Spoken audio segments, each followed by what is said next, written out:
The donation from Cabot of the pipe, the 4 tractor trailer loads, probably is going to work out to a supply pipe for us for 8 to 10 years, where we will not have to spend any money on that, and that allows the students to weld pipe, which is very expensive for us to do. In the 6 years that I've been there, we've had 2 students pass the API downhill pipe test, the combination test, the butt weld and the T-joint.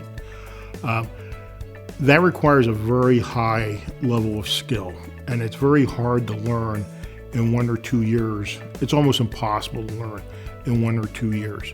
The 2 students that did, some of them, they both had a little bit of previous welding experience, but they were highly motivated and they worked very, very hard at it.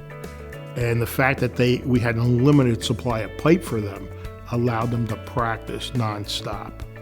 And they took advantage of it and really worked at it. One is a Boilermaker now, and the other one is working for Linde Welding Pipeline.